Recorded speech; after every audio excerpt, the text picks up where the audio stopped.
and we're live on YouTube. And let's kick it off. What you're about to listen to may not be politically correct. William Jones, Adam Holmes. You're listening to the Jones and Holmes Show.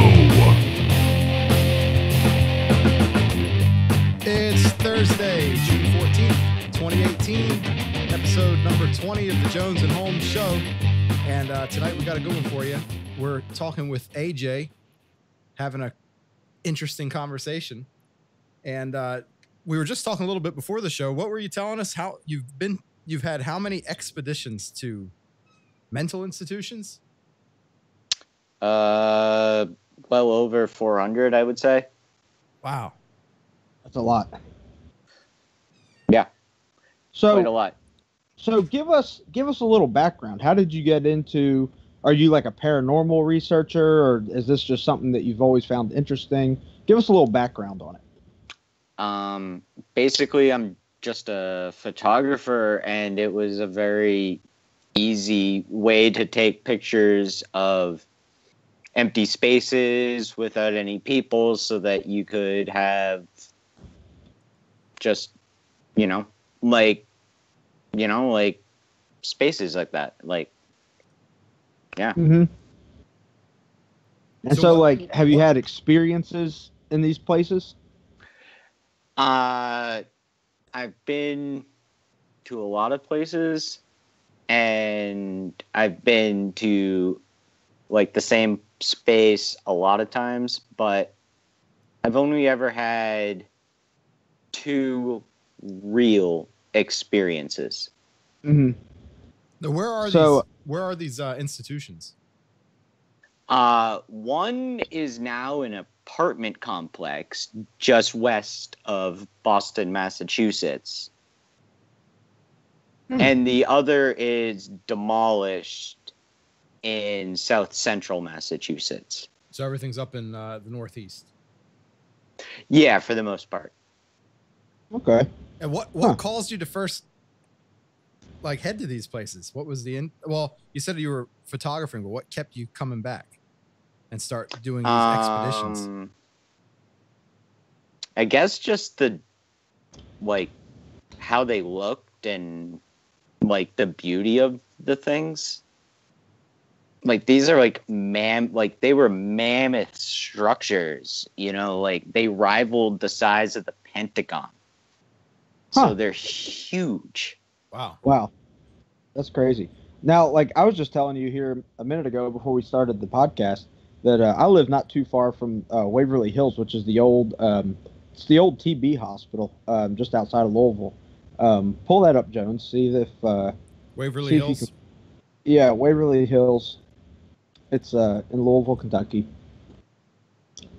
Now it's an old TB hospital that they've kind of turned into just like a tourist attraction now, because now it's they do haunted tours and you can stay there overnight. But look at that. That's a huge building. It is. Mm-hmm. So a lot of crazy stuff has supposedly gone down in this place. Looks like the opening from The Walking Dead first episode. Yeah. Now, right there. What's that one? There's heads sticking out of a box. Oh, look at that. What is that? That's a what is that? I want to know what that is. So the people listening, it's an old picture from a mental institution. It has it's kind of a wooden box structure with holes cut out for people's heads, and there's two viewing windows. You can kind of see down, look at their body, and they're just kind of locked into this structure. Maybe it's this. Yeah. Maybe it's some sort of anti-suicide measure before straitjackets. I don't know. Yeah. Yeah, I don't know. It is really weird. So what was the one in South Jersey that Kennedy's sister was at? What's that one called? It ended up turning into I think it turned into, the state turned it into some sort of a government public housing office or something. But it was a South Jersey mental hospital that Kennedy's sister was kept in Vineland. Well, the problem is you're looking up was he psychiatric. Was it Bellevue? I forget what that one was called. Kennedy's sister. It might have been Bellevue.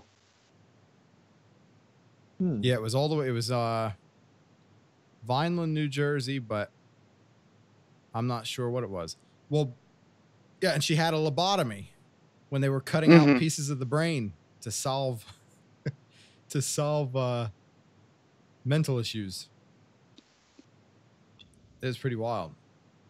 Anyway, Yeah. so what? So would you say?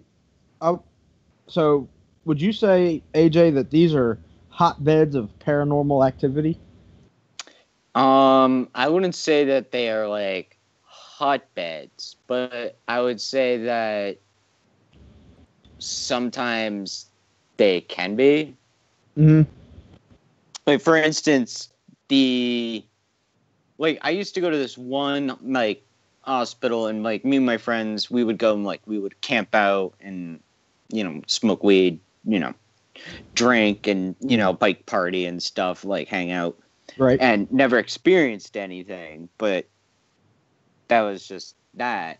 But there's this one place, and we became friends. Me and my buddy, we became friends with the security guards that worked there. Uh-huh. And when we first started going there, they told us about a guy named Joe. Mm-hmm. And this is the one that's just outside of Boston. So, anyways, the security guards, they told us that there was a dude named Joe that he roamed around and, he would play games with you. Mm-hmm. We didn't believe him. Mm-hmm. So anyways,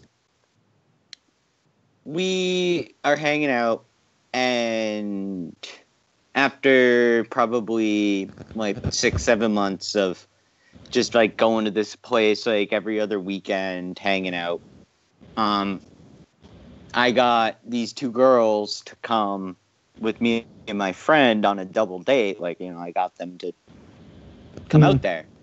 And the mental hospital. Yeah. That's a date.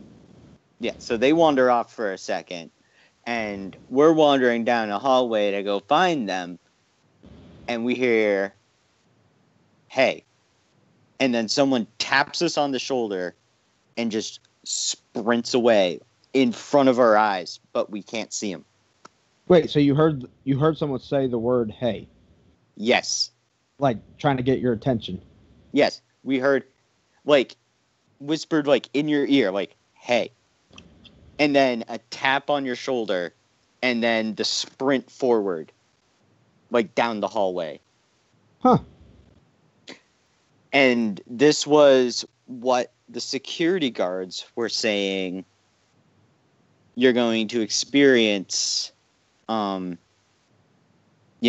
6 months beforehand. They were saying you're going to find some dude that's going to just grab you by the shoulder and say, "Hey," and run away. How do you know that he ran? Could you hear him? Huh? Yeah. So That's what he said. You could he said he hear could him like running? hear the footsteps running. Huh. Mm-hmm.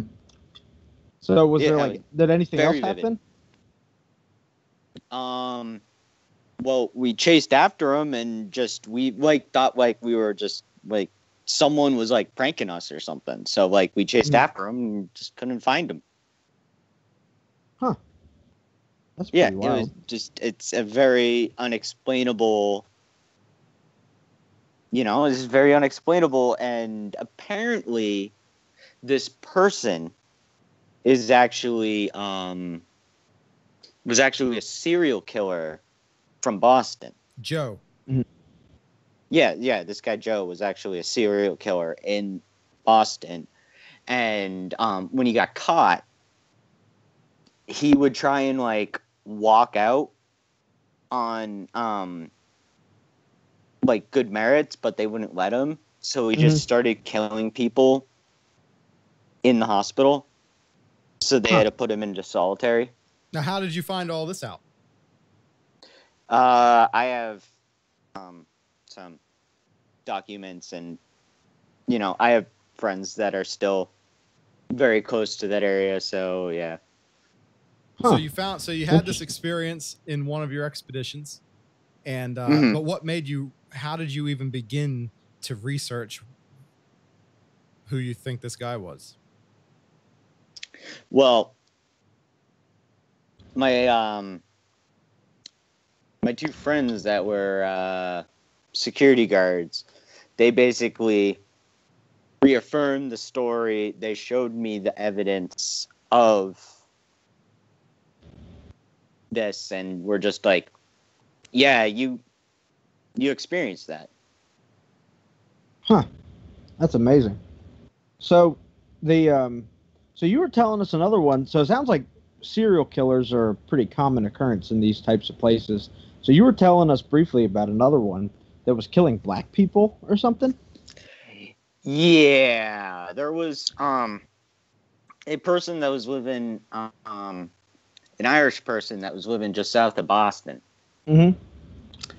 And I don't want to say he killed 6 people, maybe 5, but he got sentenced to the hospital in upstate New York, one of them, and he didn't know that black people were actually people. Huh. So he thought they were like animals. Yeah. Hmm. He was like, Yeah. I just don't understand. And I'm like, I was reading this stuff and I'm like, oh, Jesus Christ. Sounds pretty wild. So Yeah, it there was was very, there very was a lot wild. of I believe there was a lot of experiments that were actually done on Aborigines, like a long time ago, and Mhm. that where look this up, pull this up, Jones, make Yep. sure I'm doing this right. But they were experiments on the Aboriginal people in like the Australia areas that where they literally didn't treat that. They thought that they were like some sort of like ape people. Yeah, look at this. Here's a article, nationalunitygovernment.org, about medical experiments on Aboriginal children, where they were used as the lab rats. Man, it's pretty messed up.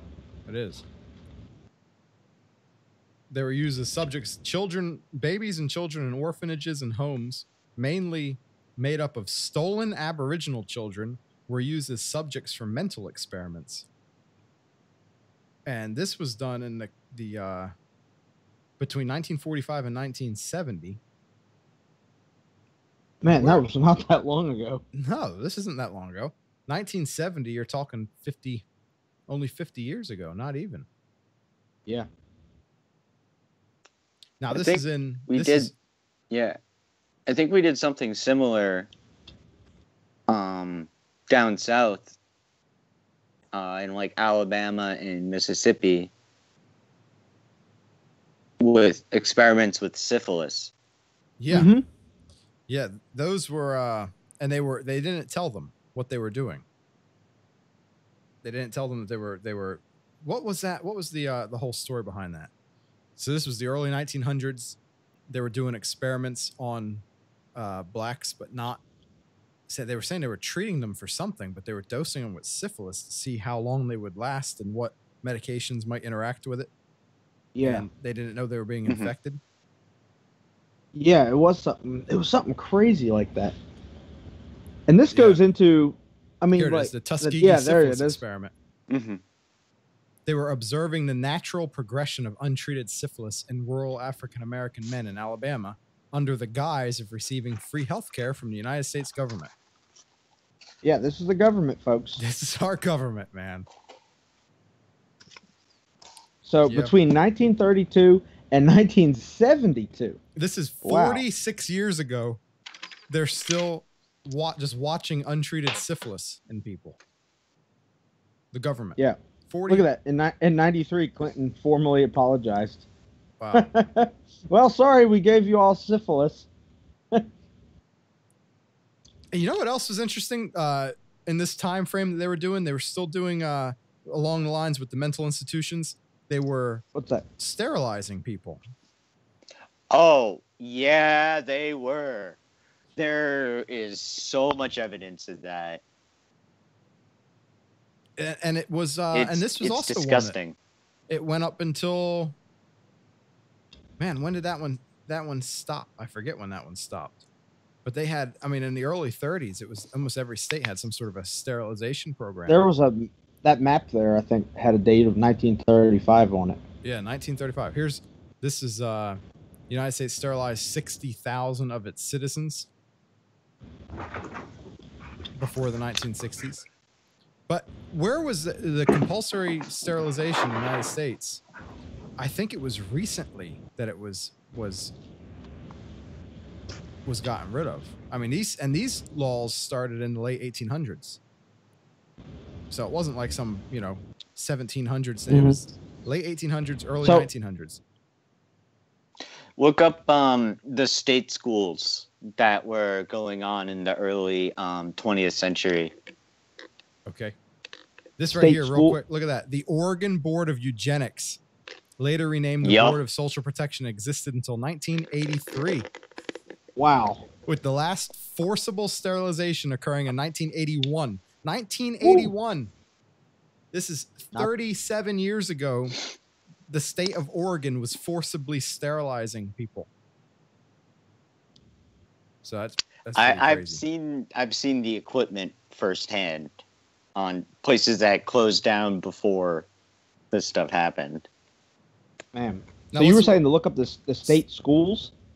Yeah, like just check out state schools and like the history of them, because basically they were if you couldn't afford to have a child but you still had a child, you sent them to the state school. Huh. Let's see. I wonder how you look that up. Yeah, they Is would there another term for that? they would either like, sterilize you or turn you into like slave labor until you could get out. I'm trying to find where that would be. Here's one on the New Hampshire sterilization laws, and I saw somewhere there where it mentioned being sent to a state school. Right here, feeder institutions. The New Hampshire State Hospital in Concord became the institution where the highest number of sterilizations occurred up to 1936. Yeah. And then here, the Laconia State School for the Feeble-Minded is the other noted institution. Yeah, look up the State Boys Rebellion as well. That's a book that was published by someone that actually went through the entire process. The State Boys Rebellion. Yep. Michael D'Antonio. So it says in the early 20th century, the United States health officials used IQ tests to single out feeble-minded children and force them into institutions where they were denied education, sterilized, drugged, and abused. Under programs that ran into the 1970s, more than 250,000 children were separated from their families. Were separated from their families by the government.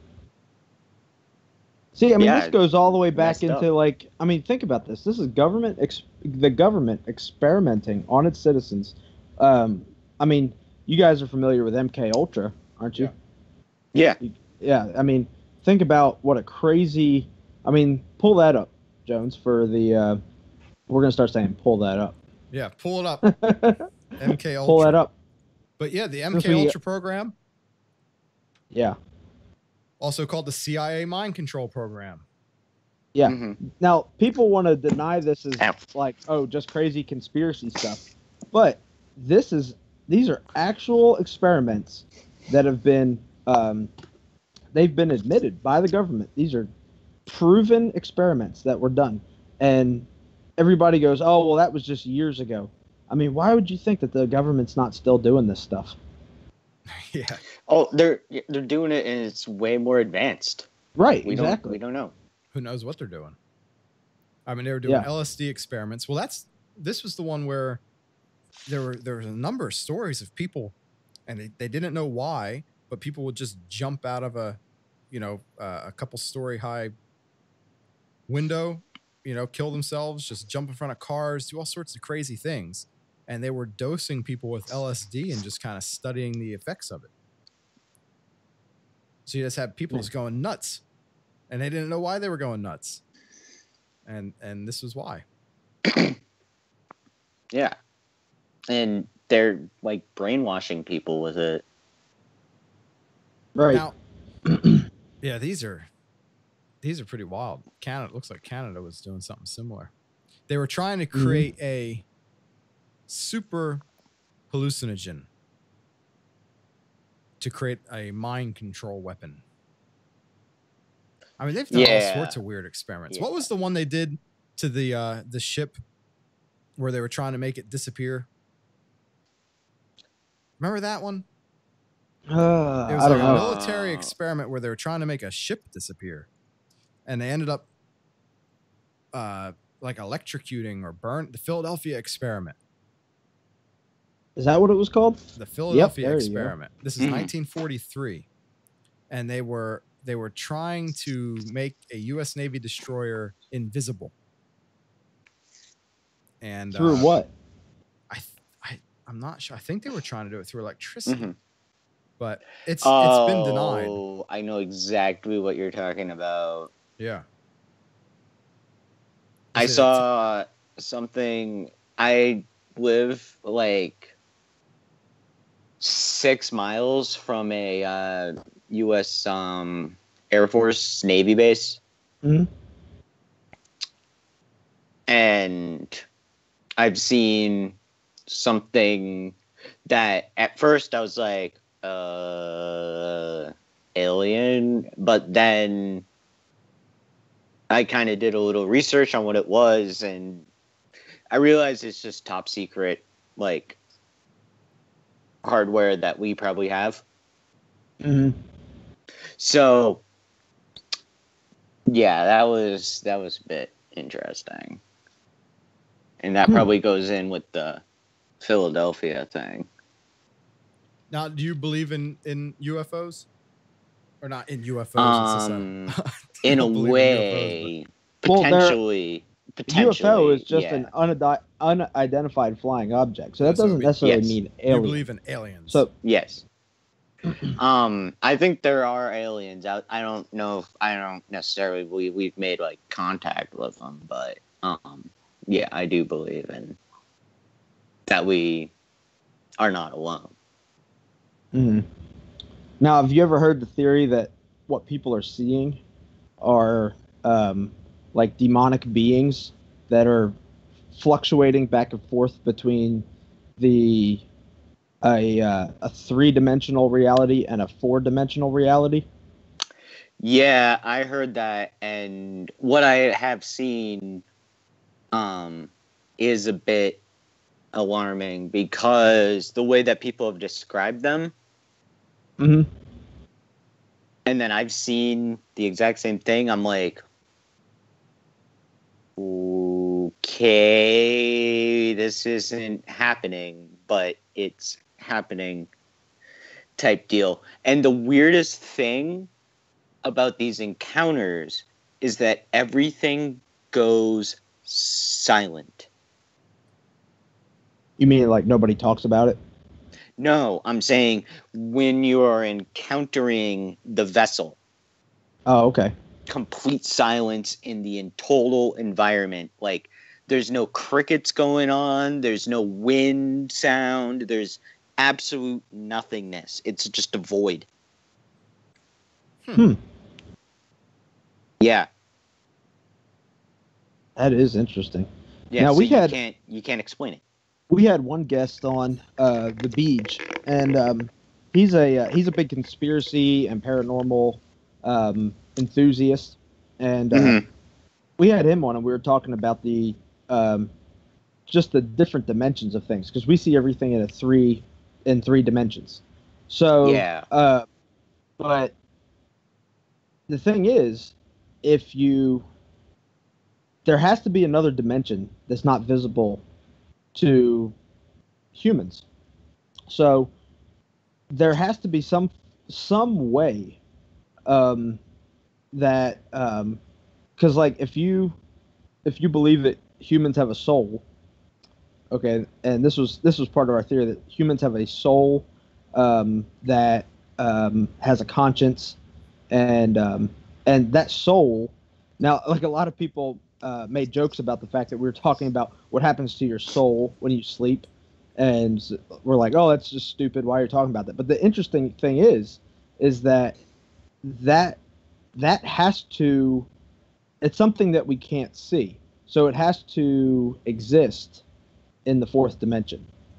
What we call that's just what it's probably more than what we can explain, but it comes down to you know, angels, demons, things like that, spiritual things would have to react in a fourth dimension. And one thing that I've always found fascinating is listening to people that have taken DMT and experiencing their trips and the different types of DMT. When they're talking about this stuff, it's almost like the DMT, that chemical, the dimethyltryptamine, is some form of a gateway that's letting you look into that other reality, that other dimension, if you want to use that terminology. And I've always found that fascinating, like just the stories that people describe where they're just seeing, beings, and they're always talking about how some of these beings are very odd looking. Some of them are beautiful. Some of them are kind of scary looking. It's just really, really interesting and fascinating. And that maybe, and this is just my theory, is that, that some of these hallucinogenic drugs somehow give you some form of access. The chemicals allow you to see into that fourth dimension. And maybe what people are seeing when they're saying it's aliens or whatever could be a being somehow breaking into the fourth or the third dimension to be visible. Yeah, I kind of agree with that. Like, I kind of think that there could be a psychedelic sort of response to things. And also, I have a theory that, if you keep repeating the same action over and over again, it might get trapped in that sort of like fourth dimension. So that's why you might in the future see the ghost of someone doing something. Your action would get trapped in the fourth dimension? Yeah, just someone walking up and down the stairs. Maybe just someone turning on a TV that isn't there. Maybe someone boiling a kettle or whatever. Just something that you can't explain, but it's someone from the past. But because they did it so many times, the action is recorded in the fourth dimension. Yeah, that action was done so many times that the energy of it carries over. So then the fourth dimension, another vessel. So the fourth dimension would be outside of time. Right. It would include time, but it would also exclude. It would have to include time. But it moves forward with time. So their actions are recorded in the past, but they just keep moving forward with time. Yes. Like a broken record. Until they evaporate. Oh, until they evaporate. So what do you think happens when people die? Well, obviously they're dead, but if someone this is where I'm going back to now the dude that said hey. Yeah. He was a serial killer, and when the hospital was still open, he would constantly grab people on the shoulder and just be like, hey, and then run away. From them. And this was the experience that me and my friend had. And this is the experience that some of my other friends have had there too. So to dismiss that he was it was just some it was just a nothingness. I can't dismiss it. Now, what do you think the purpose of him saying hey was? I think it was just the image of him just trying to just still mess with people. So was that like the stuck recording in the fourth dimension that kept playing over and over again? Yeah, that's what I think. Is he was just kind of consistently running through, and whoever he could find to mess with, he'd just grab them and be like, "Hey." Or do you Fascinating. think the people in the fourth dimension, or the image of whatever it is in the fourth dimension that's trapped and repeating itself over and over again, like Joe, and he's tapping on people saying, "Hey," do you think that they could kill us? Nah, I don't think anything like that. So you don't think Because the it's just like a fourth dimension could recording that's playing back. It couldn't to become kill physical. a Yeah, I human don't- being, yeah, it would have to yeah. be in the third dimension. So the fourth I dimension think it's can't. more just like you're watching like a replay of something. So I wonder. So you, at the time when you saw this, or you heard him say, "Hey," kind of the theory that DMT might be some sort of a gateway or an interface into the fourth dimension. Uh-huh. But were you just sober minded? At that point in time, yeah, I actually was. So I wonder how the portal opened. Well, that's just I the have thing. no idea. If you think about it, okay, if you're in the third dimension, and let's say people see things that they go, let's just use the word alien for okay, because Okay. that's what this anomaly. Let's just say the anomaly that they're seeing. Okay, because there's things that have been just weird things, unexplainable things caught on camera that people go, "That's an alien." But maybe what you're seeing is just that being kind of like trying to break through into that third dimension. So, and those people aren't on DMT. I mean, this is being filmed, and people are witnessing it. So it's not that when I say that the DMT, my theory that DMT takes you into that realm, it's doing that on a personal level. It's not necessarily allowing the portal to open. It's allowing you to see. It's like plugging into the interface. Exactly. But the other times are just anomalies. Right. What he's saying is that he's saying a recording that was recorded in the fourth dimension that is somehow manifested in the third dimension to where it can be experienced with your eyes and ears and things like that. Yeah, personally, I've never done DMT, but yeah, me neither. yeah, I have found my fair share of LSD and had quite a few nights on with that stuff. But And what happens? Well, tell us about that. Like, what have you experienced while doing it? Like anything? Like what was the experience like? Let's think here. LSD. Oh man. Just basically I just watched a lot of movies and I talked to my couch one time. Really? That was interesting. Yeah, it was. And it was speaking back to you? Yeah, it was singing back Pink Floyd lyrics to me. So whoa. yeah, I had that going for me. Huh. That is interesting. And one other time I did it, I talked to Jesus. Really? Said absolutely nothing was real. Everything is an imagination, and that if you die without making the world a better place, then you're a failure. Wow. Yeah. The LSD Jesus is rough. Do you think it was really Jesus? I don't know. Looked like Jesus. All he said was just make the world a better place, or else you suck. What did he look like? Like Jesus. He was like, hair that hasn't been washed in 6 months down to his ankles and with a beard and in a robe. Just, Jesus-y. So you made about 400 trips to these mental hospitals, and they were all abandoned at the time, right? Yeah. And so out of the 400 trips, you had just two experiences? Yeah. Just I had the one time that was the, hey, And the other time is a bit darker.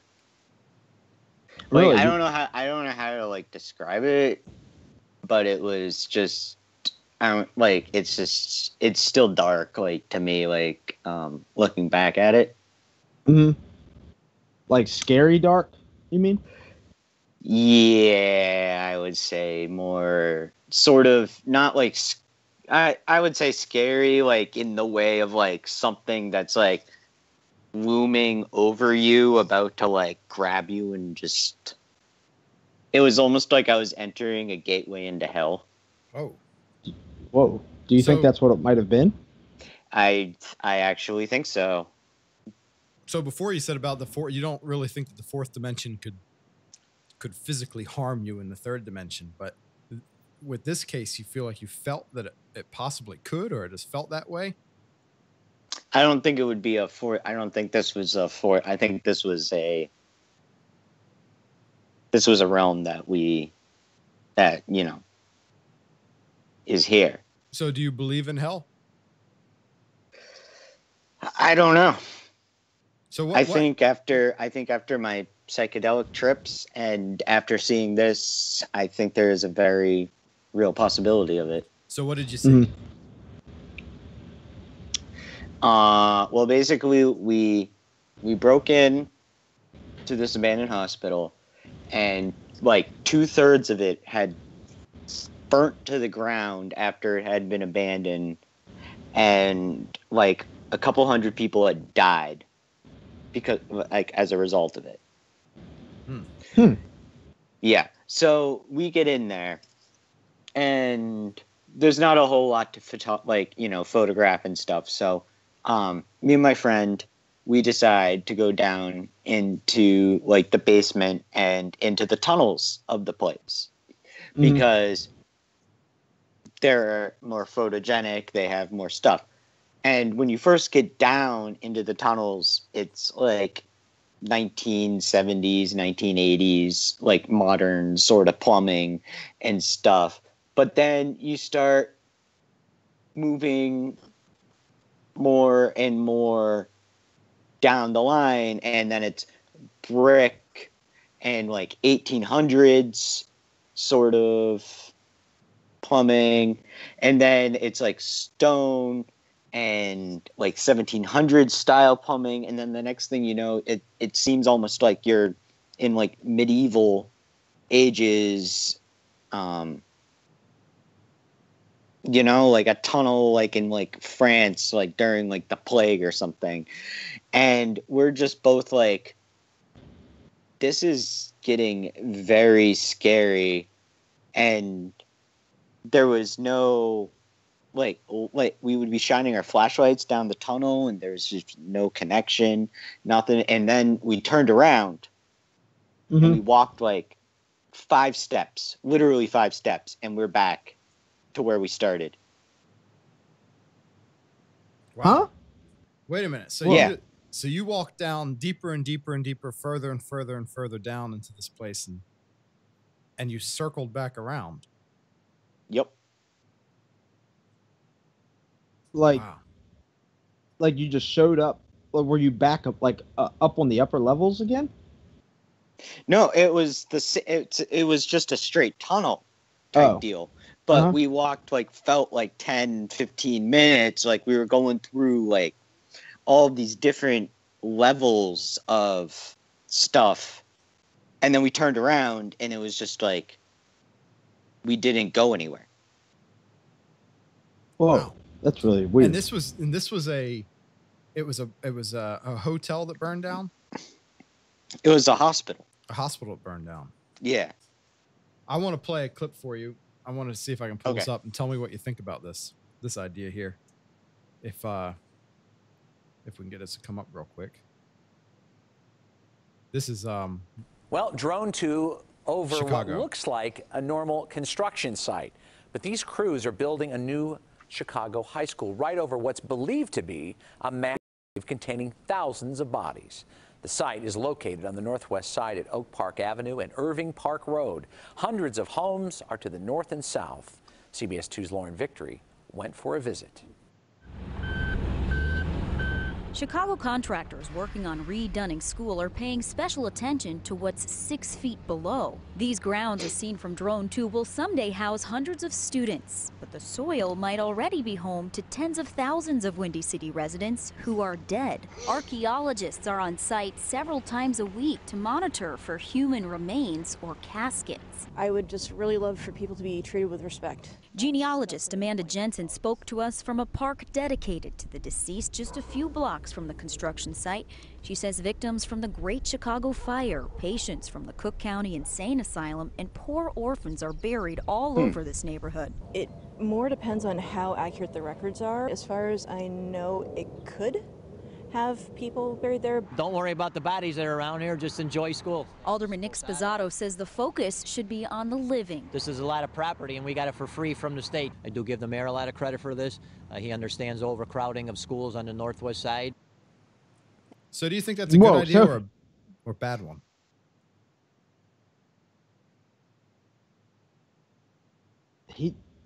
That dude just like, what did you say, Jones?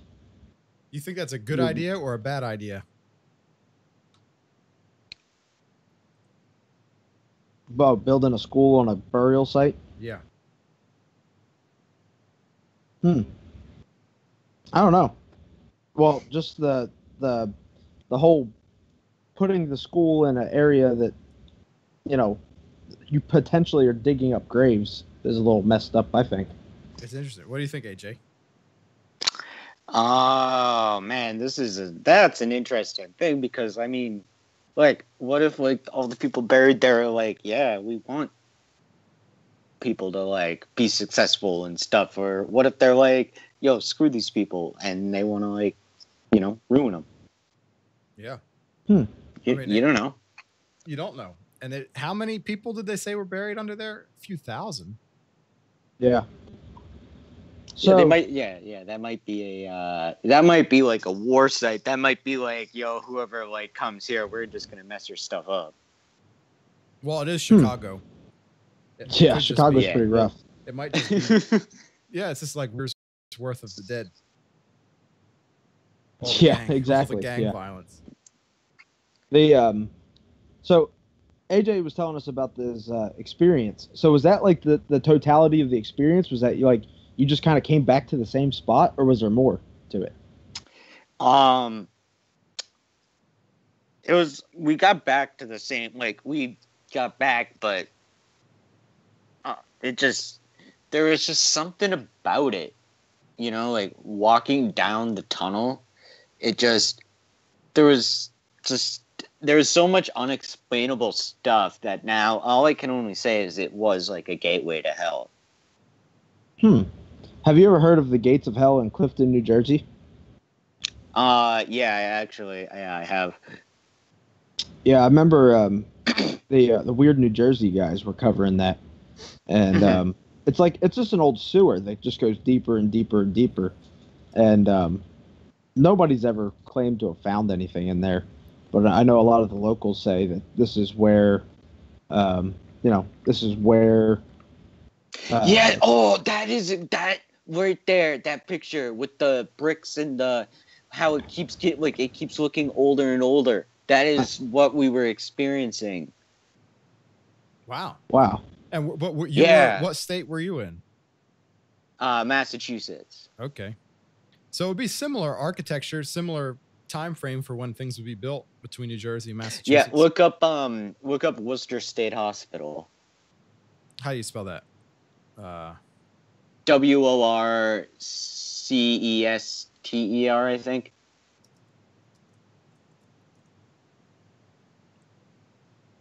Worcester? Something like that. Yeah, Worcester. Yeah, that Worcester. place with the clock tower. This place right there. Yep. Okay. Wow. Okay, so this is where you were at. Yeah, this is. This thing looks like a castle. Yeah, it does, doesn't it? That's a very interesting design for Massachusetts. It really looks like It is. Yeah. Doesn't that look like some sort of like a French architecture from the 1500s or something? It does. Look up the date that it was built. Yeah, let's look this one up. It was 18. I have one of the original thing. Is built in the 1870s. I want to say. They opened an insane asylum in 1833. I wonder when this actual building was built. Here it says the facility closed in 1991, but the operations continue in a newer building. So they're still doing something? There's a experimental facility for post-grads. And you're right. Now finished up somewhere, in 1876. Yep. Huh. Man, that is some weird architecture for 1876. Oh, if you look right here, where it says in 2008 there was film Shutter Island, and took place at Medfield. Yeah. State Hospital. You can actually just walk in there and just tell the security guards you want to go photograph there, and you're allowed to do that. Oh, that's interesting. So is this one abandoned? Yeah, it's completely abandoned. But they still have a guard? Yeah, they still have a guard. Man, so do we have any insane asylums left that are open and running? They're probably not called insane asylums. Yeah, there are actually ones that are still running. I mean, I know you have things like psych wards. You have what's the one, the big ones in New Jersey? There's like Ancora. I forget what the other one was. Yeah, and, we're originally from New Jersey. That's why we bring New Jersey up a lot. There's what is that one that Rockland? Not sure. I know that I know about a lot of them because we had a rooming house, and it was kind of it was interesting having a rooming house. You get some interesting people, and a lot of them would get, like, if they were hungry, I'd have tenants, they would get hungry and they'd ask for food, and nobody would give them food, so they'd call 911 and say they were going to kill themselves. So they'd come and pick them up and lock them in the psych ward for a week and observe them so they could eat. Like, that's the reason they did it, just so they could get a couple meals. Oh, wow. And so you had some interesting people. But that's crazy. But I mean, like, actual, like, these were, insane asylum, mental institutions where they would, kind of do these different things to people. I wonder if there's anything like that still. It's got to be. There's got to be some government dark building somewhere that's just, they're in there experimenting on people's heads. Injecting syphilis and performing lobotomies. Yeah, there has to be. So how do you know that the gateway, you said it was kind of, you mentioned to me about the gateway to hell. What made you feel like it was hell? And you kind of mentioned about feeling like something was pulling you in or drawing you or trying to grab you, or it just, I don't know, it, like, the light from, like, my flashlight kept getting, like, duller and duller, and the like, the architecture, like, the way that the stuff was built, like, you can see here, like, it's like concrete, and then it's going with, like, the brick, and then it's, like, going back and forth. So it's like the light was getting dimmer, and everything kept getting more and more old and just disturbing in a way. And it was getting colder as well. I don't know how to describe it. And we kept walking down there, and me and my buddy were both like, yo, are we in the French catacombs during the plague right now? Or are we in a, like, and then we turned around and we were, like, right back to where we started. It was like, we were just both like, what? Wow. What just happened? So it wasn't like you walked in a circle. It was just, you turned around and it was like you just never went anywhere. Exactly. So you felt like you were walking for like 15 minutes and you turned around and it was just like, we're still at the entrance kind of thing. Yep. That is interesting. That is really weird. It was messed up. Now, do you believe in, like, biblical things? Do you believe in a God and hell and all that stuff? Potentially, yeah. I mean, I've done my fair share of psychedelics and stuff, and it's just like, if I die and I get to the, pearly gates and St. Peter's there, be like, hey, buy Jesus a beer if that's what it takes to get into heaven.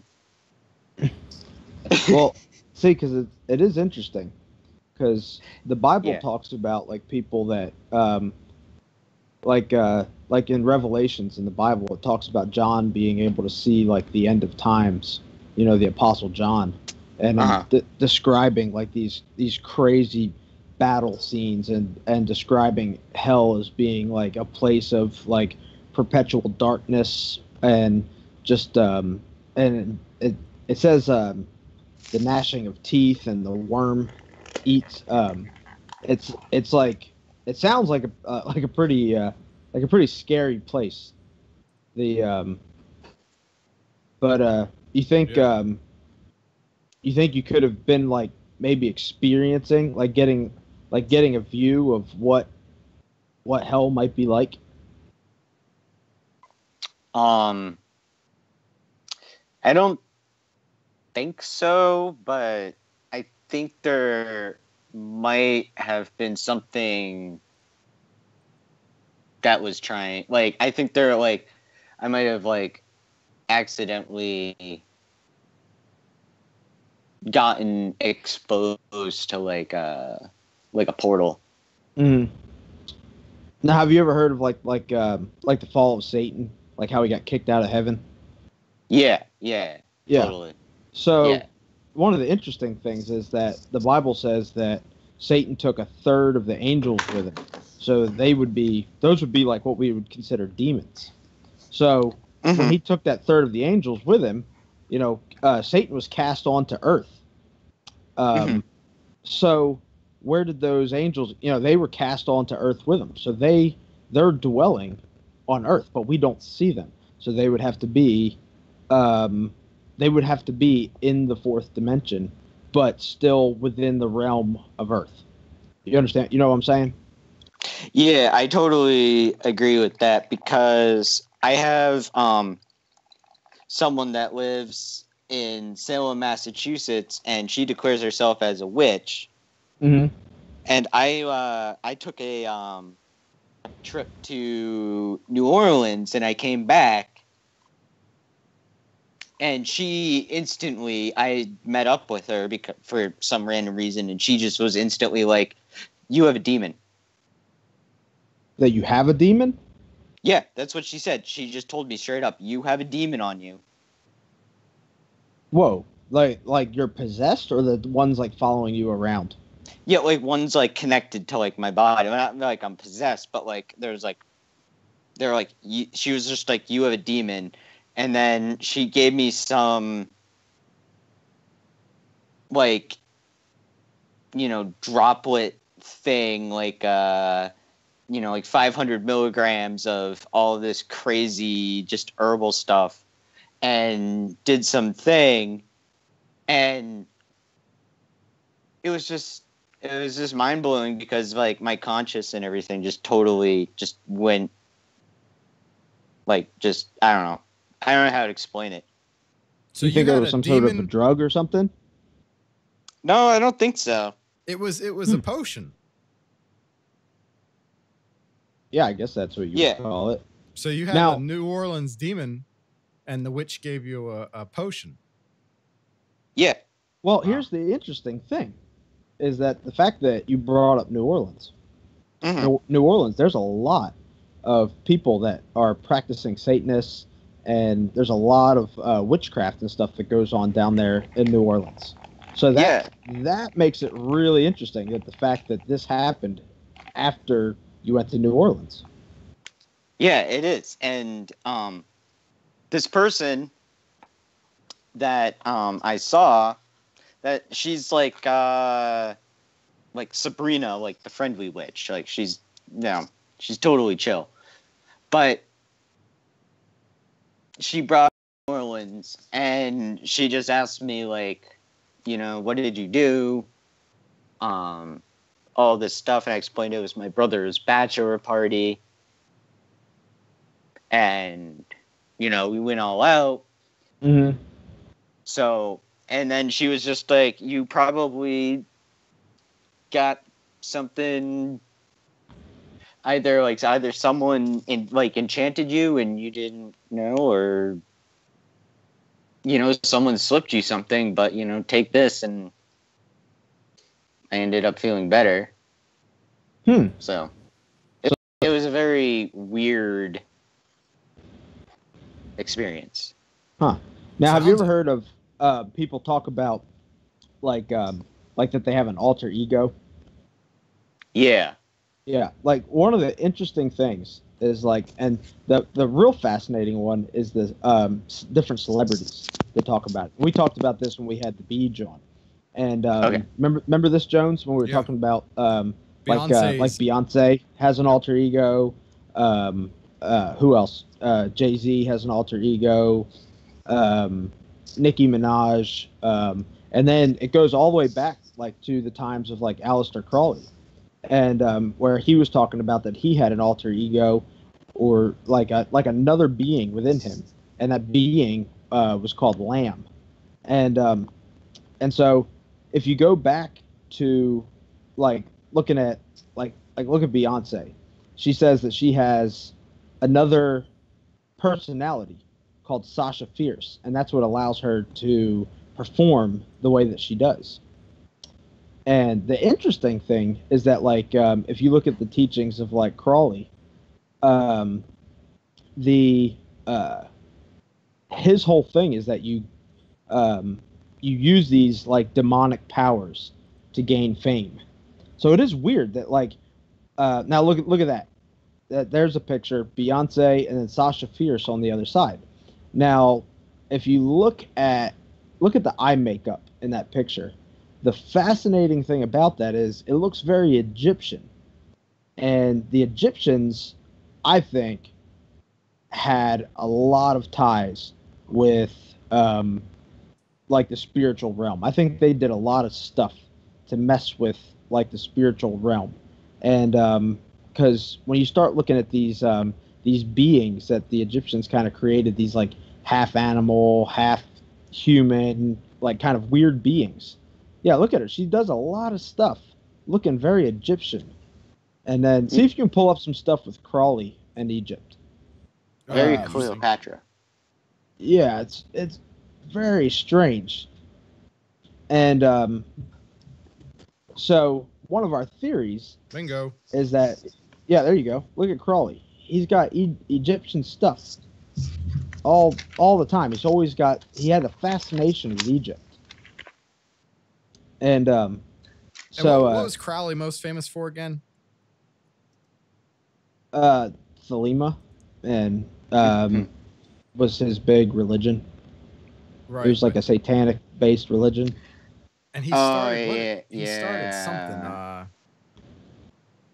founder of the religion Thelema, but there was something else. But he has for whatever reason, a lot of bands in the 60s and 70s took a lot of inspiration from him. Yeah, really, really weird, creepy stuff. He is a creepy man. Whatever's going on there. Yeah, he's. Whoa. Yeah. What in the world? So that last picture right there, that almost looks like someone out of the Holocaust. That's a bit terrifying. So this guy, that's pretty wild. I wonder how many you can just with celebrities you could pull up that have some sort of Egyptian look. Oh, there's tons of them. Almost every one of them. Start with just your modern pop stars. Right. Look at Beyonce, Katy Perry. They all have done Egyptian type stuff. Mm-hmm. People are all fascinated by it. Yes. Yeah, so what were you saying? Go ahead. Yeah, these top. What was I was trying to think when we talked with the Beach before about Aleister Crowley. Some of the we got a little bit in depth with him because he was one of the ones who started.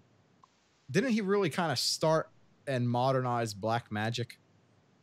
Yeah. Oh, he was big about magic. Mm-hmm. That was one of his things. Yeah, it's pretty interesting. He wrote a book, something about magic. Look up one of his books he wrote. One of his books was something about magic. Yeah, he wrote magic, and he spelled magic with a CK. With a K. He wrote Magic in Theory and Practice. Yeah. Man, he was such a creepy guy. He described himself as the Beast. And the beast is what is described in the Bible, in Revelations. It talks about the beast, the sign of the beast, 666, all that stuff.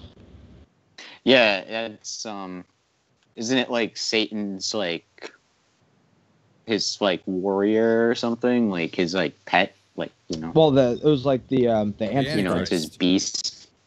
The Antichrist, which is going to come and basically basically be like a false prophet to convert people to the one The world Antichrist would try to religion. exalt himself to the position of God. Be like the unholy trinity. You'd have Satan, the Antichrist, and the false prophet. And what's weird is this, like the dark imagery and all these things. Seems to be what draws in so many celebrities. Like they're just drawn to that. Yeah, it's a little bit disturbing. It is. Yeah. It's really pushed in like the mainstream in a way where if you're not paying attention to it, you don't notice it. But if you watch some of the modern music videos and stuff, man, they are creepy. Like some stuff is so weird. Ooh. You know, I mean, some stuff is normal and jovial, but like some of these new pop songs, like the music videos are so weird. We played one on the show of what was that? That was a Katy Perry one where the people are they're like eating her or something. And do you remember like the stuff that came out with like the Podesta emails and stuff talking about spirit cookings and the pictures of the celebrities having these weird like dinners where they're eating like a fake human, like a human effigy. It's like I've heard about that, and I think there was like a Miley Cyrus video, or it might have even been another Katy Perry video, but one of them were like they're dancing around in like a bikini, and they had like a goat head on. Oh man, that's creepy. I don't know the fascination with goats, man. Yeah, well, yeah, it was. I want to say it was Miley Cyrus. She like put on she was like dancing around with like a goat head or something. Look that up, Miley Cyrus goat head. All right. I don't know if it was Miley Cyrus, but it was one of these major celebrities. They had like a goat head, and they were making a statement, quote unquote. Maybe it wasn't her. Yeah, Maybe that's what I'm saying. I don't think it might have been her, but it was someone. Yeah. Yeah.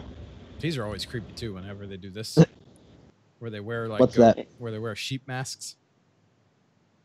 Yeah, say like I don't know. I can't read. It was like it was 5 a.m. I wake up, put on MTV or something. They're playing the music videos. I see this and I'm like, yo, what the?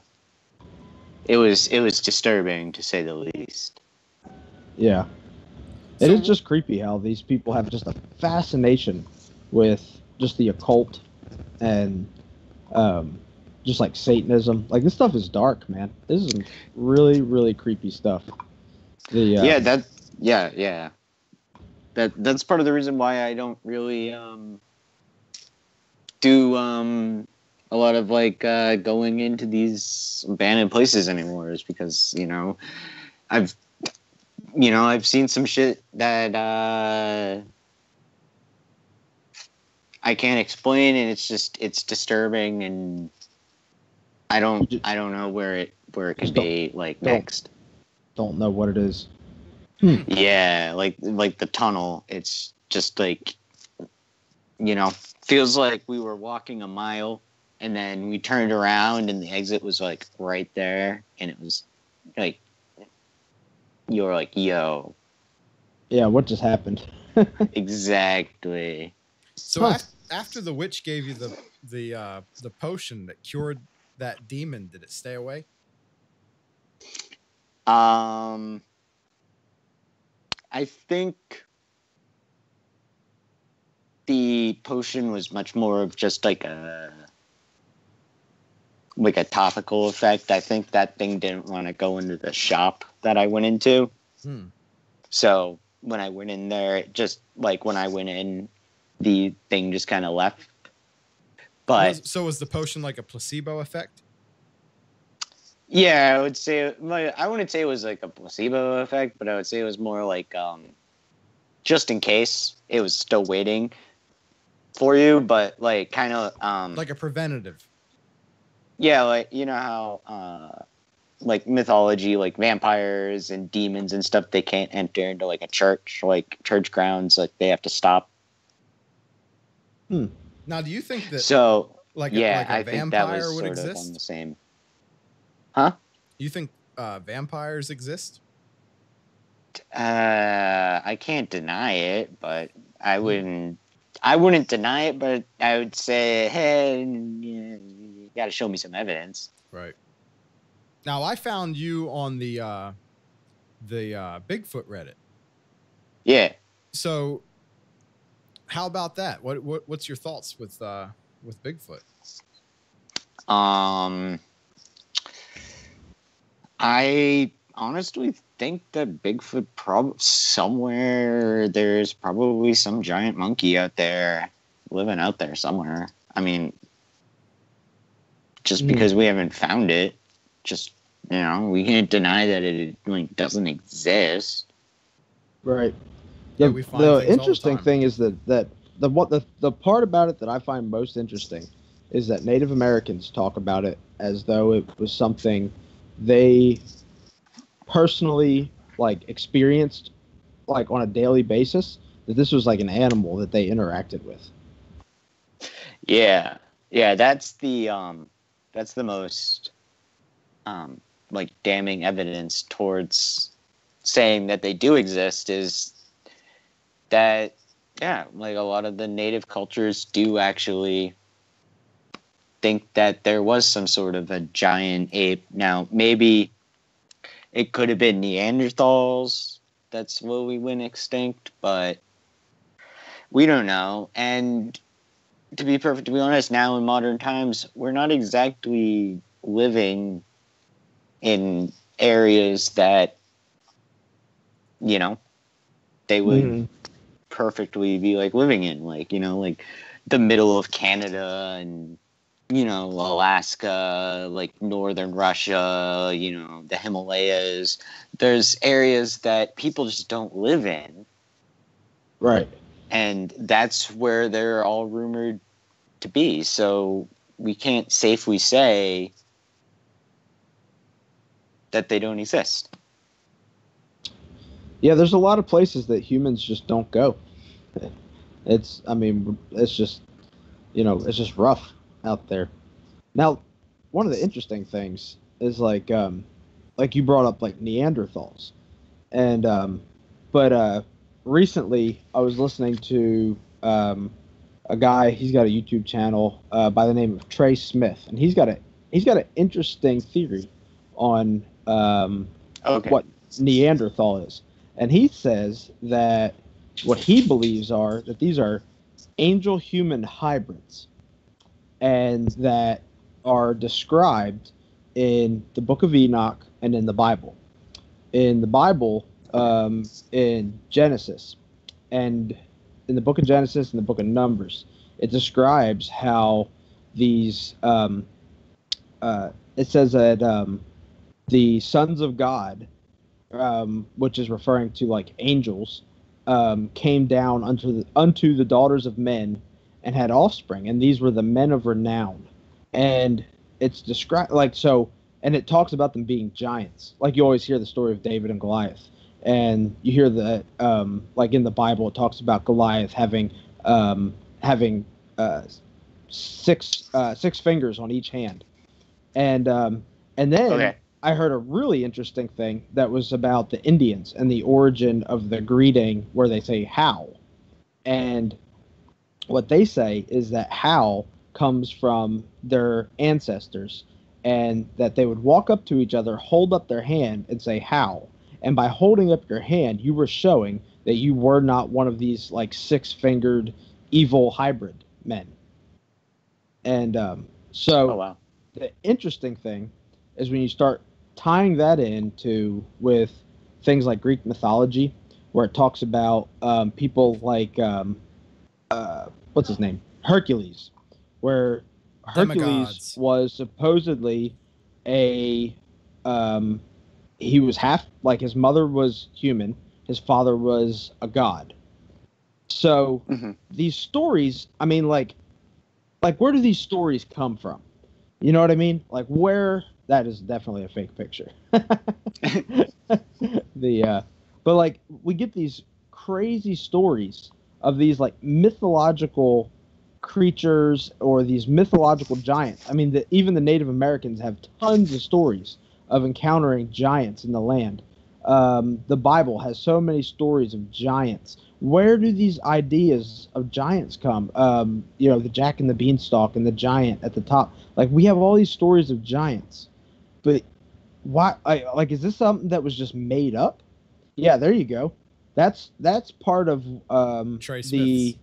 that's part of Trey Smith's stuff right there, where he's talking about how a human skull. See how the suture lines on the human skull, they go across and then vertically down the center of it. These other skulls that they find, where they say, oh, it's just a Neanderthal, or they say that it's an elongated human skull from head bindings. But if you look at them, look at the lack of a suture line. It's not there. See how it only has a single suture line going across the top horizontally? Yeah. Where it says Neph. And then the other thing is the different tribes that do the head bindings. Why would they do that if they weren't trying to mimic something? You know what I mean? Like, where would you get the idea to just bind your head to make it grow like that? I don't know. That's the thing. It's like, pretty weird, it's just huh? so crazy. Yeah. I mean, like, you can start talking about like maybe like the Anunnaki and ancient alien theory. You know, maybe there was a past civilization where we had like giant people before there was the massive ice age 10,000 years ago. Like, think about it. We have had the same brain for close to 200,000 years. We have been able to create modern day world in 2,000 years? So who's to say that there wasn't some super advanced civilization way before that got obliterated? Here's the interesting thing about like the Anunnaki and stuff, is that they talk about these beings that came from the sky. Well, I'll tell you what that sounds like to me. That sounds like these angels coming down, where it's talking about these angel human hybrids.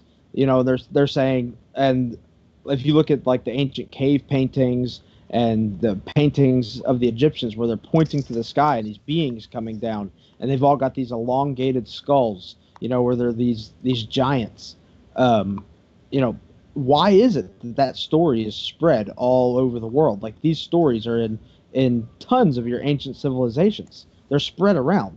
The human race, you have to think, the human race has spread out over time. But if you go back far enough, you know, the people all kind of come back together, these stories spread. They spread over and over and over again. And that's kind of the fascinating thing about it. Look how different that skull looks from a modern human skull. It's way bigger, lack of suture lines. It's like a giant skull. Maybe that's Goliath. You know what I'm saying? It's pretty wild. It could be. Yeah. And also, like, the story of the flood. I mean, why is it that ancient texts in like South America have similar stories as like people in the Middle East or people in China of a major flood? Yeah, like, just about every every ancient civilization just about has some story of a flood. And not only is it a flood, but it's a story of a flood where a man saved animals on a boat in the flood. You know, that is fascinating. That story is passed around that much. Very interesting. I mean, you have stories like the Epic of Gilgamesh, where it talks about, you know, the guy that had, you know, it was all animals on a, wasn't it a box or something that he was in? Like a giant wooden box that he floated in. But yeah, giant, like a giant, they always describe it as, like, it always translates to ship, like a vessel. Yeah. So maybe it's something else. Maybe it was something that, like, you know, floated over or something. Like, maybe it was extraterrestrial. We don't know. Yeah, I just don't know if I buy the extraterrestrial thing yet, because I just haven't seen or any evidence of like if there was an extraterrestrial, there would have to be some sort of evidence to something coming from the sky. Yeah. Maybe we had an advanced civilization before the Ice Age that was so advanced, like, we were able to build something like that. I'd buy that. Now, have you ever heard, like, the theories of, Graham Hancock and, who's the other guy? Graham Hancock and John Randall, Anthony West. Oh, Randall, yeah. Is it Randall? Randall Carlson? Yeah, where they talk about the Sphinx and the weathering on the Sphinx and how it looks like water erosion. And that would indicate that the Sphinx was around. Well, let's say that the Sphinx was there prior to the flood. Think about it. If the flood lasted, if there was water on the earth in a mass amount, think about how quickly water erodes things. That would explain the Grand Canyon being washed out. I mean, it doesn't take long for water to completely, change a landscape. It happens very quickly. We've had several small local floods here in the area of Kentucky that I live, and I went down to the city park one day, and we recently had a big flood. The Ohio River came up and backed up. I live off of the Salt River, which is like a tributary of the Ohio, and so it recently flooded, and the water backed the Ohio, and came up, and it did a lot of damage around here. But I went down to the city park after the flood, or after it had flooded. The city park is built right on the Salt River, and the actual shoreline where you used to walk down to the river, it was moved back a good probably 20 feet. So think about a flood. If you had a flood on a giant scale level of moving water, think about how much that could reshape something. I mean, the flood we had was a localized flood that only lasted a few days. So if you think about the flood on a giant level, that let's say the waters lasted a year, before everything receded down. Think about how different the landscape would be after that. Oh, yeah. And especially, there's, 10,000 years ago, there's a mile-high layer of ice, up to 2 miles, as far south as, Missouri, down, New York City is covered in a mile of ice. Think about how much water that is. And if all of that just starts melting rapidly... Has to go somewhere. A flood. Yeah, all that melts in 2-3 years. It's going to be devastating. It's going to be catastrophic. Well, and here's the other thing though, a flood would make sense. A post-flood ice age would make sense, because think about the change in climate. Because think about how much water and rain affect the climate around us. So if you think about that, okay, so think about you're going to have a high level of humidity in the air from evaporating water, things like that. You're going to have a high level of clouds that are blotting out the sun, lowering the temperature. You're going to get snow very quickly. It's very possible that the ice age, I would say it's almost guaranteed that the ice age was caused by a massive flood. Yeah, that's what Randall Carlson and Graham Hancock, they talk about the what is it, the Unger Dryas spot where we had a lot of ice and then we didn't for like a very short period of time and then it shot back up. Oh, the amount of ice went back up, you're saying? Like Yeah. Had a Yeah, level of it. and then it depleted. Like we had like a very small dip. Mm-hmm. It would also explain the, you know, I mean, think about how much greener the Nile Valley would have been after, and how much more prosperous a city would be that's able to, you know, grow crops, things like that. That whole land would have been fertilized. That also explains that, you know, the giant lake beds that you get like out west. Like look at Bonneville, you get like the salt flats, this crazy lake bed that's just, you know, completely just made up of evaporated water. Basically, it's just evaporated salt left. So and you get these crazy lake beds. Very interesting. I always say, like, if I could go back in time, I'd want to go back about 5,000 years and just to see how much different everything would have been. Yeah. And it's amazing how just rapidly you can have environmental change. And like we down here where I'm in Southeast Georgia, and we're wet this time of year. And normally, I think historically, the norm is that you get around 3 or 4 o'clock, you get a good amount of rain. And it's just every day throughout the summer. And before that, you have a good dry period. April, May, and into June, you're almost in a drought. And this year, it was just the complete opposite. So everybody, a lot of people like myself, got our garden ready. And then we just had rain on top of rain on top of rain, and something like 2 weeks straight of rain. And a lot of the people around me, where they just had a normal garden in their yard, just everything's dead, you know, just from 2 weeks of rain. So you imagine if you have a wet climate for just a short period of time can do a lot of damage. Yeah. I got a question for you. Okay. Is Taylor Swift a clone of Zena LeVay, who is the daughter? What? The daughter of come on, pop up. I'm trying to get this to pop up for him. Oh, I know how to do it. I have the link here. Is this a theory of yours, or is this a theory of multiple people? Many people. Is she a clone of Zena LeVay, the daughter of Anton LaVey, the Satanist? No. I doubt it. She looks completely different. I don't know about that. It's just the fact that they both have long hair, and in that picture they have similar makeup. There's an uncanny similarity right there. Hey, the first time I saw that picture on the right, I'm like, man, it has a similar look. Well, as crazy as the government is, anything's possible, but I doubt it. Clones don't normally turn out good. Remember what happened to, remember the sheep? What was that sheep that they cloned? Dolly the sheep. Yeah, it didn't turn out too good.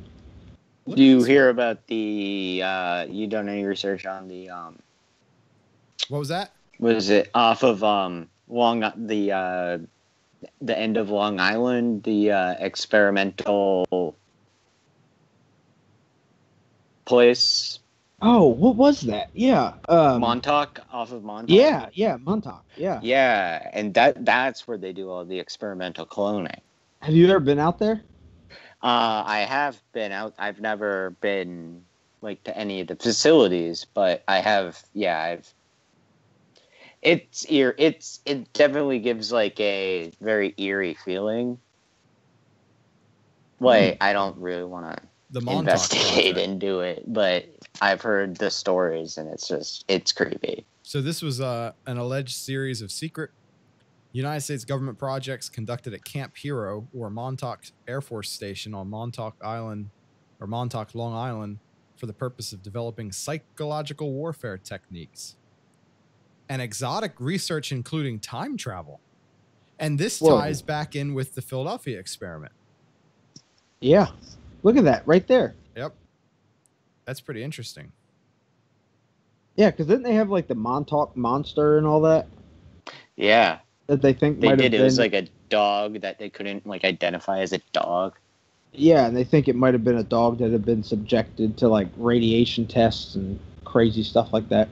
They think that the Philadelphia experiment and some of these other experiments might have ripped a hole in space-time in 1983. Really? Oh man. Why? What happened? Not sure. It's just saying that all these experiments that they did culminated possibly in a hole ripped in space-time. They think they did experiments in time travel, teleportation, mind control, contact with alien life. And it's also possibly where they staged the Apollo moon landings. And Stranger very Things was interesting. inspired by it. That's interesting. Really? And the original working title of Stranger Things was Montauk. Wow. Yeah. That's crazy. It's one of my favorite Netflix shows right there. Have you seen that, AJ? What? Stranger Things? Stranger Things. Yeah, yeah. It was a good one. Yeah, So I like that, and I like what's that other one that's Black like Mirror. Black Mirror. Yeah. Yeah. That is weird, man. That is a weird show. Black Mirror's. Yo, it certainly is a weird show. Black Mirror, every time you watch what's probably the genius behind Black Mirror is every episode ends on a note where you're just left feeling like, huh. You just kind of like, oh, Yeah. okay. What was that all about? You're not left happy or sad. You're just kind of just not confused. You're just kind of like, oh, okay. That was different. Every time, Yeah. man. Like you think there's going to be some big resolution at the end and it's just like this, huh, okay. I showed my wife the White Bear episode. That's a good one. And she was like, huh, didn't see that coming. I was like, yeah, that's how every episode is. Did you see that one Metalhead? What season was that? I think it was season 3 or 4. Did you see that one, AJ? Metalhead with the robot dog? No, I did not. Oh, it's like if Boston Dynamics goes wrong with those robot dogs they're making. That was an interesting one. Did you see the one on Black Mirror? It was where like the detectives would go in and they would like be able to retrieve like the last like 20 seconds of like the dead person's life, like after they got murdered. Oh, I haven't seen that one yet. Oh, that one's really messed up. There's like a timeline of them because there's a couple episodes based on that, of like implants in the eyes where it's just recording everything so you can keep reviewing it. Mm-hmm. Yeah, exactly. Now, the creepiest thing about the show is that everything in the show seems like it's kind of like technology is kind of driving us in those directions of those weird kind of things. Mm-hmm. Yeah, I kind of have a like just going into the future with AI and stuff. It's like the movie like Prometheus and Alien Covenant are kind of showing like what AI might actually be leading us towards, and it's not, it's not a good thing. Yeah, Prometheus was a super interesting movie. Weren't they supposed to be making a second one? I think. Yeah, it's Alien Covenant. Oh, is that the second one? Yeah. Oh, okay. I haven't seen that one I didn't yet. even realize that. Yeah, I wouldn't say it's definitely not as good.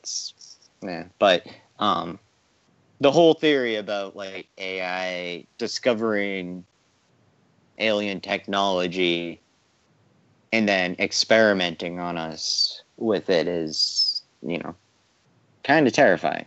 Yeah. And it's true. It seems like before you could watch Black Mirror and it seemed like it was off in the distant future. And now it's like you watch an episode and a couple weeks later we've achieved it. It's like, what? Man, it's getting a little creepy, man. Now weren't they supposed to make, were they bringing back the Predator series? Yeah, they in September is the Predator. It's coming out. Oh, a new Wow, they are. Yeah. Yeah. It's called The Predator. Is it like We supposed were to be a big. remake? We were big fans of the original. Oh Yeah. the original Predator that's a work of art. It was good, man. See, my Yeah. thing is like my theory on some of these movies, like the original Predator movies, like they hold up, like they're still good, you know, like when you watch them. And did you see the last Indiana Jones movie they made, AJ? Yeah. The one with Shia LaBeouf and stuff. Yeah. Now I thought that movie was horrible It was because great. the problem I had with it is if you go back and watch the old Indiana Jones movies, like I call it the dirty effect. It's like the CGI has cleaned the movie up too much. Like when you see Indiana Jones and at the end of the originals, he looks like he has just taken like the beating of a lifetime. Uh-huh. I didn't get that with the new one. It just looked too clean. Like it looked like everything was just too, I don't know. And then when they had Even Stevens swinging through the trees, with monkeys, it was just like, what is going on here? Yeah. Stevens. The only good thing about that movie is it was the most over the top part was when the dude got eaten by like the swarm of ants. Oh yeah, uh-huh. Yeah, that was cool. That was like, yeah. Oh, there it is. That's Indiana Jones right there. Yeah, that's like I the still haven't classic. seen it. You haven't seen that? But that was Nah. really the only. That was like the only scene that like really captivated me. Yeah, I'm not too I interested. don't- Like the new Indiana Jones, like the Han Solo movie. I'm not interested in seeing that. Nope. no. Even the last Star Wars movie they made, I wasn't really like. I went and seen that. I was like, oh, they tried too hard on this one. They're killing it. Yeah. Yeah, Blaming it on white male they failed on Star toxicity. Wars. They're blaming like the reason Han Solo's not doing well was that it's because the fan base are a bunch of toxic white people, white males. Oh please. And Get they over need it. more diversity in the movie, and that's why it failed. It's like they're not getting that the reason it failed is because they're just taking Star Wars in some off direction. Just make Star Wars. Yeah. Like I said, the originals just hold up. Hopefully this new Predator movie will be cool. I know. But, I was just looking though. Did you see where they redesigned the Predator? Yeah, I seen that. Look at it. It's supposed to be a like new super Predator, and it's like going up against like the old Predator or something. Oh, okay. I don't know. I don't know. I have a bad Yeah. feeling that they're going to kill it off. Oh, right there. It says the movie features 3 different classic predators together with a 10-foot tall giant super predator. The predators Whoa. have been hybridizing themselves. Look at that. Ties right back in. The Yeah. Nephilim predators.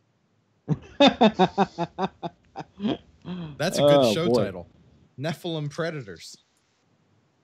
Look, it has Keegan-Michael Key from Key and Peele. Oh But man, he's in it. he's not funny. How are you going to use a comedian in Now, a what do you in do a with that? movie like that? I hate when they do that. Yeah. They try to make him real, make it real serious. And I don't know, man. Or maybe he's the comic relief. Maybe plays the predator. The mask comes off and it's that guy. Oh, come on, man. You know, I seen something that I thought was interesting. Was I don't know if it's true. You can probably look this up. The guy that actually played in the Predator suit in the original was the helicopter pilot at the end. Look that up and see if that was true. Let's see. The original Predator actor, Kevin Peter Hall. Wow, he kind of looks like the Predator. Yeah, and I think that he was actually, I think he was the helicopter pilot. That guy was 7'3". Yeah, he's a big guy, man. Dang. Wow, died from AIDS. Wow. Now look it up. See if that's true that he was actually the helicopter pilot Let's at the end find of out. the movie. Kevin Peter Hall. He was in Predator 2. Predator. Yeah, there it is. He was the Predator and the helicopter pilot. Yeah, I knew it. I remember seeing that. It was like something. There was like something weird about it. Huh. Yeah, that those are just good movies, man. Yeah. Mm-hmm. Now, how old Definitely. are you, AJ? Hmm? How old are you? 29. Oh, you're the same age Oh, as so you're us. same age as us. Yeah, there we go. So we have the same because we talk about that like generational differences a lot. You take kids just a couple years younger than us. We grew up in, had a lot of 80s influence, watched a lot of, action movies from the 80s and the early 90s on TV. And now kids, man, you just bump up to a 19-year-old and they have no clue what we're talking about half the time. Oh, I know. Like, have you ever seen the movie The Eraser Yes, it sounds familiar. Is that Schwarzenegger? Mhm, yeah. with Arnold Schwarzenegger? Yeah. Yep. And like the end line, it's who is it? Dennis Hopper, I think, is the villain. And he's just like, "You've been erased," and then the train runs him over. Those are just good movies back then. Yeah. Oh, they were, yeah. You know?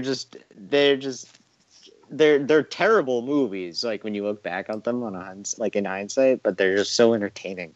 They are. Yeah. That's what it's about. It was just entertaining. I think some of the last good ones, like what's the last movie you've seen that gives you the same feeling as watching one of those 80s action movies? I mean, you had like The Incredibles. They did an okay job. The what? The Incredibles. You mean that's a Disney movie. You're talking about the sorry. Expendables? The Expendables. Yeah. Not The Incredibles. Right. But even that wasn't like that good of a movie. It was just like a good shoot 'em up. Right. You know. It was just cool seeing everybody back together. Right. But the cool thing, like with the Predator, was like that was a shoot 'em up that was kind of like it was it was kind of scary at the same time. And I don't know, it was just a good movie. Yeah, that was like total, like that was just straight up testosterone. That and RoboCop. What's this movie that I saw recently? It's so good. It was Hardcore Henry. Hardcore I Henry. heard never about it. even It's all heard of filmed that. in the first person, right? Yep. It's complete first person, and this dude just goes bananas on everybody. Like, it's not safe for work. That's Whoa. Yeah, I've heard of it. I've never seen it though. Yeah, that's a It's all first person. yeah, it's crazy, but it's so entertaining. Wow. Is that like what they didn't they do that with the Doom movie? I don't know if they did that with the Doom movie. Because I never saw that one either. Yeah, I never saw that. It's Didn't interesting. that have like The Rock or something in it? Yeah, it was The Rock. But I Yeah. thought that was the thing. Like they filmed a bunch of it in first person. No. I don't know. Yeah, Hardcore Henry is like nobody you would recognize. It was made with a $2 million budget. Russian movie. Mm-hmm. Wow, that sounds Huh. interesting. Yeah, I kind of want to watch that now. Yeah, we'll have to look. it Yeah, up. watch the trailer for it. The, I don't know if we can play that. We might get pulled off of YouTube. No, I I'm don't saying, know. like in your free time. Oh, yeah. Yeah. Yeah, we got the last video we did. We played a clip of the North Korea summit of the video. Trump made a trailer for North Korea to show them what Oh, it could yeah. be like. And we played Yeah. the clip of that. And someone claimed what was that? Some Norwegian television agency claimed copyright on the video. So Oh wow. for them, I mean, Yeah, we like- play news clips all the time and never have a problem. Yeah, they Yeah, like, flagged us. That one did.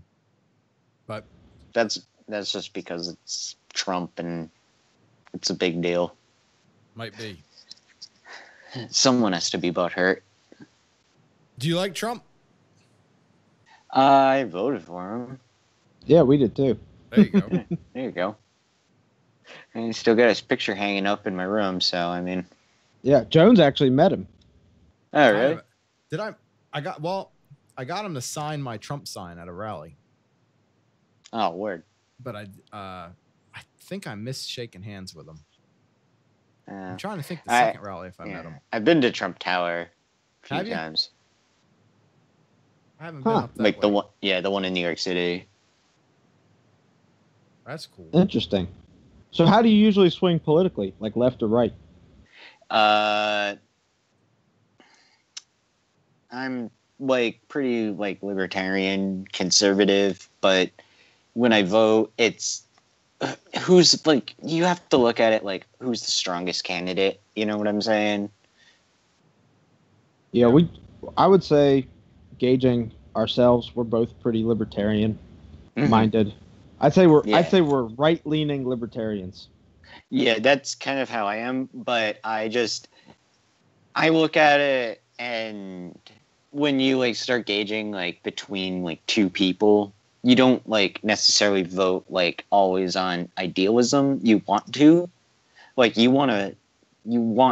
on idealism, but sometimes you need the stronger, like the person that's the stronger candidate to, take charge. Yeah. Sometimes you need a leader. Yes, exactly. Yeah. So sometimes you need a guy that when you have the rocket man and he says, "Hey, I've got a rocket, I'm going to point it at you." And then you got Donald Trump says, "Hey, I've got a bigger rocket and I'm going to point it at you." Yeah, and your rocket's going to fall apart.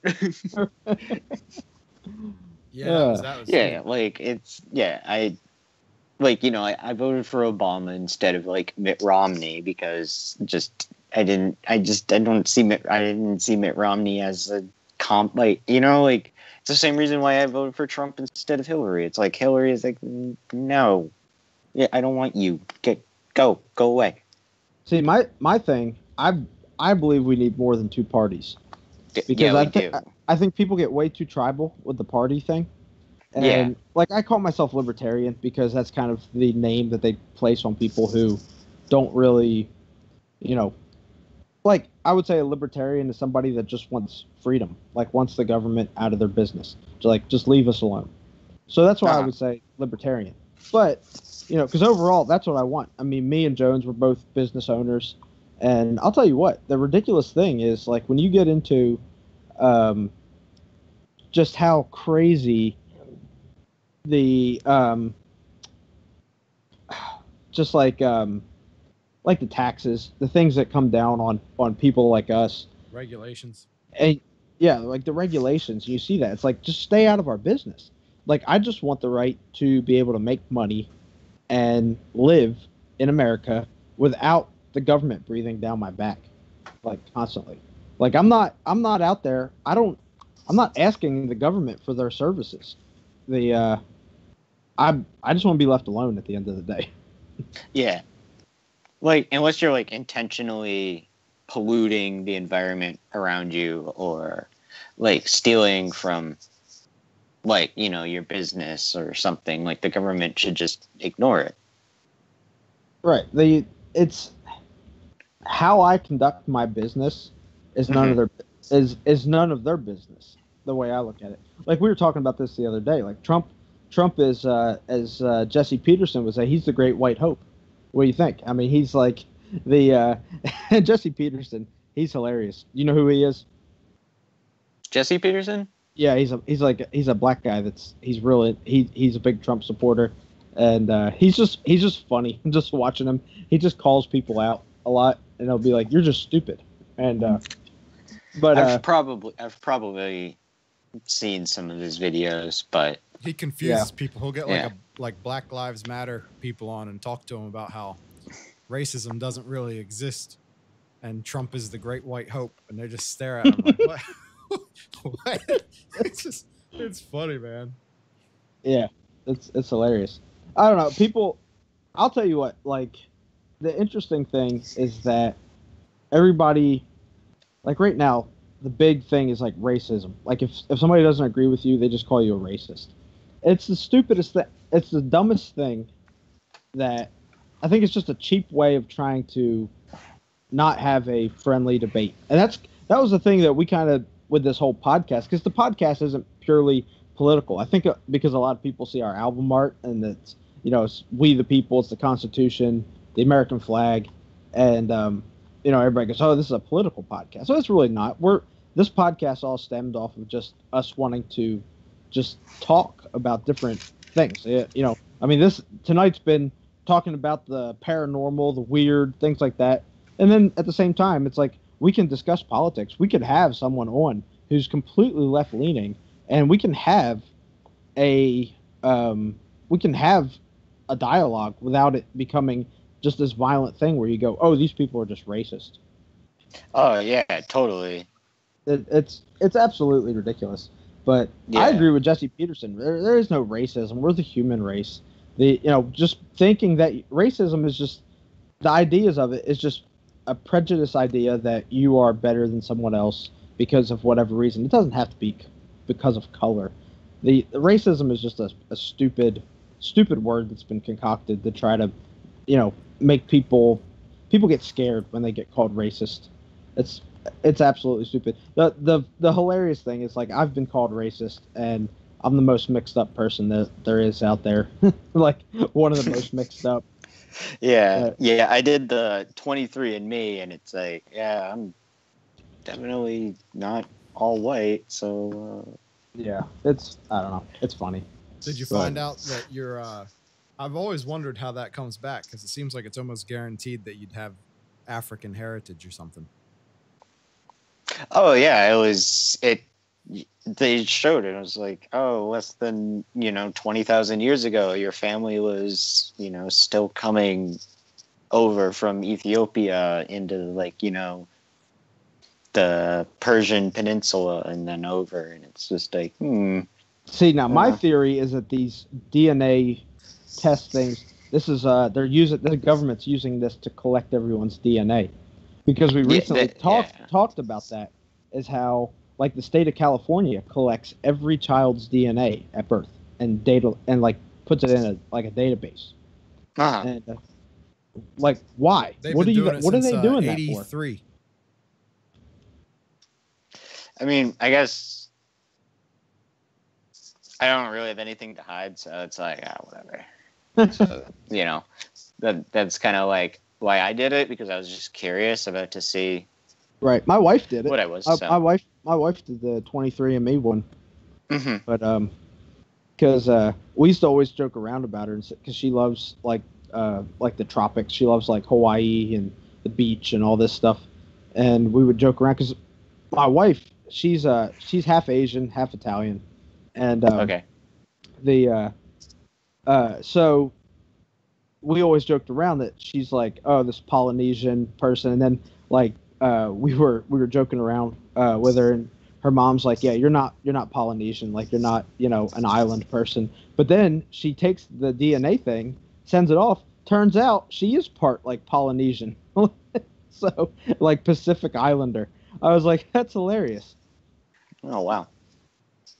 So yeah, that's like when I took it, my on my dad's side of my family, everyone was always so like, yeah, we're all Greek, everything, and then the test came back and it was 2% actually isn't Greek. So it was like I was like 48% Greek and 2% Italian. Right. And I was like, oh, hey, what do you know? We have some, Italian, like, mutt in us or something.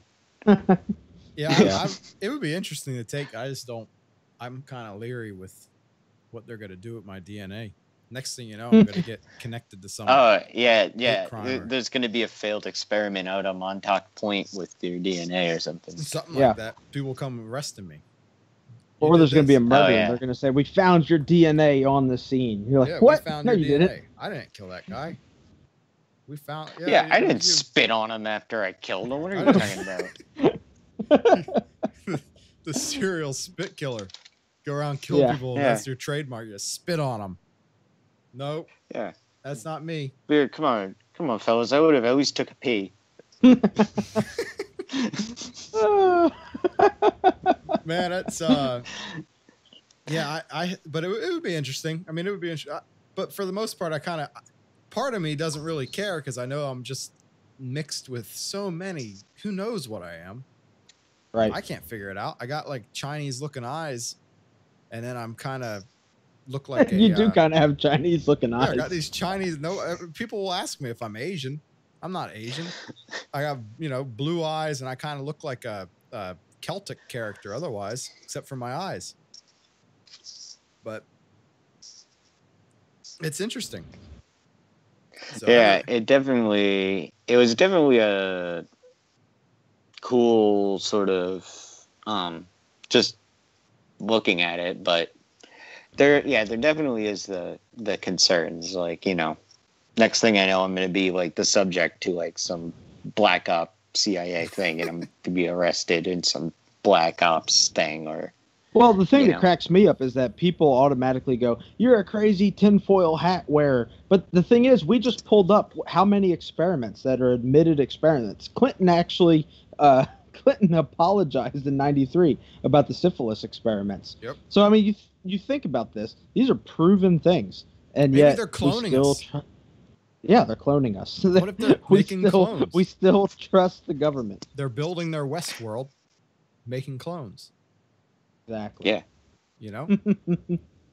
it is a bit terrifying, and who knows, there might be 100 clones of me somewhere, like in a secret dungeon base somewhere, like who knows. And they're They're going to just sitting on the ice. Exactly. Like, what's the I'm trying to think of what that. It's like the premise of Altered Carbon. Just Oh, clones. I still haven't seen that. I That still was got to crazy. watch that. Maybe Yeah, I'll man. start that tonight. I need to start watching that. It's a crazy one. Well, Yeah. Have you seen that one, AJ? Altered Carbon? Yeah, it's on Netflix. No, I haven't checked that out yet. It's Yeah. like the wealthy and the elite have clones of themselves. Everybody else gets to they have like an implant in their neck that records their mind. So that's like their consciousness is downloadable onto a chip. So if the chip gets destroyed, they're dead. Otherwise, they just get re-sleeved. Just pull the chip out. So if the body dies, they can pull the chip out and plug it into another body, and they just have a new body, and they keep continuing on. That's crazy. But the wealthy have clones, so they live up in the sky because the Earth's all overpopulated and polluted, but the wealthy live up in the clouds. It's just a wild one. But. That's like Alex Jones conspiracy level stuff, where the super elite are gonna be living as like immortals, and we're just gonna be peasants down here. Yeah. We love You ever the see, Seed Man. He's hilarious. He is hilarious. Yeah, I love his like just his like I don't know what it is, like hot takes or whatever, when he just goes like wild on Yeah. something. We Oh, were it's playing great. him in the beginning of first couple episodes of the podcast. We'd have our Alex Jones clip of the day. Yeah. Yeah. Do you ever hear Eddie Bravo? Yeah, he's hilarious. He is, man. I'd love to get him on here sometime. Flat Earth. Rah. I'm like, dude, come on, man. Or the latest one where he talked about how he doesn't believe in nuclear weapons. Yeah. Yeah, nukes don't exist. It was funny. Well, we You can't tell me that nuclear bombs exist. Like Yeah, how I'm do you listening explain it? listening to him, and my grandfather has classified pictures of nuclear bombs from like 1947. man. Yeah, well, they exist. Yeah, they were doing a lot of nutty experiments back then. They were. Yeah, I have like photos of like Bikini Atoll and stuff. Yeah, that's some wild stuff. Mm-hmm. But yeah, we've been going for a while here, Jones. Yeah, we're about 2 hours into it. I think it's about time to call it a night. It's getting your East Coast, right? Yeah, you're Northeast, so it's Yeah, about I the am. same time, quarter of 11. And but man, it was fun talking to you. Yeah. Yeah, we had a good time. Will you come back on in the future? Yeah, I'll be around. Yeah, go get us some evidence out of some of these crazy places. Yeah, I can send you some stuff tomorrow morning. I need to Photoshop out a couple of names and stuff so that it remains. Hey, if you come up with some interesting things and you want to do that and then come back on for another show and we can, put up the parsed documents. Oh, that'd be great. Oh yeah. I actually, one of the patient books I have, I've been going through and I've been bookmarking it with Sports Illustrated booty photos. Okay. So, I actually have some quite interesting stuff. Yeah. Like the serial killer, the dude who predicted World War I. Oh. That sounds really good. Yeah, that sort of stuff. Yeah, so come on, and gather up some interesting things and come back. Oh yeah, totally. Awesome. Hey. Yeah, and it seems like I didn't even realize we've been talking for like 2 hours. It's amazing. Yeah, it's wild how quick we blow through these. Yeah. Yeah. If we have a good time. Next time, maybe if we get a little bit of an earlier start, we could even go longer. I don't mind going longer. I'm just, once it gets to be about this time, I start winding down. So I got. Yeah, me too. And I got up at 5. I don't have like a soda or anything. I could probably use a smoke or something. See, I'm in the South and Holmes is in the South, but when I do this, as soon as I start it off, I always pour a tall glass of sweet tea. Yep, same here. Sip the sweet tea as we podcast. Yeah, I got to pee because I just drank about a half gallon of this stuff.